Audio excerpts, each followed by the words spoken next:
বৃহস্পতিবার বিকেলে হাওড়া থেকে ট্রেনে করে তমলুকের বাড়ি ফিরছিলেন এক তরুণী। মেচেদা স্টেশনে নেমে তমলুক যাওয়ার কথা ছিল, কিন্তু বাড়ি ফেরা হলো না।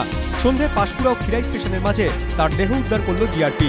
পরিবারের দাবি, হাওড়া থেকে ট্রেন ছাড়ার পর তরুণী বাড়িতে ফোন করে জানান কয়েকজন যুবক তাকে উত্ত্যক্ত করছেন।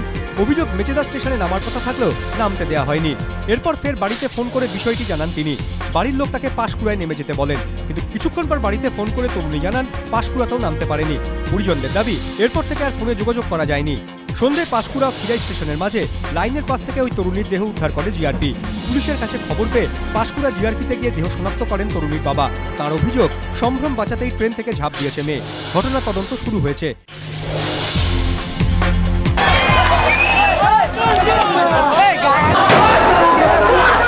নিত্যদিন গন্ডগোলের অভিযোগ, প্রতিদিন গন্তব্যে পৌঁছতে দেরি। ধৈর্যের বাঁধ ভাঙল বৃহস্পতিবার রাতে।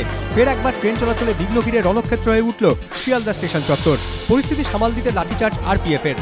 বৃহস্পতিবার রাত 10:50 তখনও ঠায় 2 নম্বর প্ল্যাটফর্মে দাঁড়িয়ে 9:20 নৈহাটি লোকাল, 1 নম্বর প্ল্যাটফর্মে 9:30 গেদে লোকাল।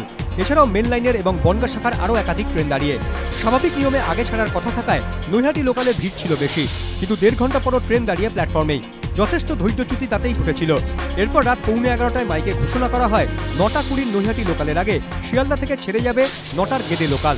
এরপরই নৈহাটি লোকালের যাত্রীরা হুড়মুড়িয়ে গেদে লোকালে উঠতে যান। কোনো মতে দরজায় পা রাখার জায়গাটুকু পান কেউ কেউ, বেশিরভাগের ভাগ্যে তাও জোটেনি। হুড়োহুড়িতে পড়ে গিয়ে আহত হন অনেকে।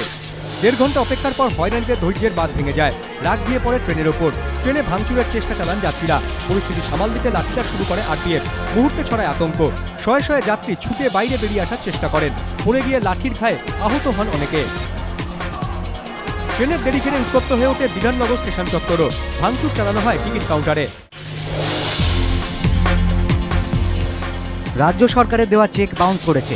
2011 ক্ষমতায় আসার পরপরই বিভিন্ন ক্লাবকে আর্থিক সাহায্য দেওয়ার সিদ্ধান্ত নেয় তৃণমূল সরকার। সেই মতো 2013 সালের 7ই ডিসেম্বর উত্তর 24 পরগনার কামদুনির স্কুল মাঠে 3টি ক্লাবকে 1 লক্ষ টাকা করে দেওয়া হয়। ইয়ংস্টার ক্লাব ও নেতাজি কিশোর ক্লাব ও তরুণ সংঘ এই 3 ক্লাবের হাতে চেক তুলে দেয় জেলা পরিষদ। কিন্তু অভিযোগ, ব্যাংকে ভাঙাতে গেলে চেকগুলি বাউন্স করে। ক্লাবগুলি জেলা পরিষদের কাছে বিষয়টি জানায়। ক্লাব সদস্যদের দাবি, জেলা পরিষদের তরফে তখন তাদের জানানো হয়েছিল দেরি করে চেক জমা দেওয়ায় বাউন্স করেছে। ঘটনায় প্রশাসনেরও যে গাফিলতি ছিল তা মেনে নিয়েছেন উত্তর 24 পরগনার তৃণমূলের পর্যবেক্ষক জ্যোতিপ্রিয় মল্লিক। মন্ত্রী জানিয়েছেন, শুক্রবার ফের নতুন চেক দেওয়া হবে।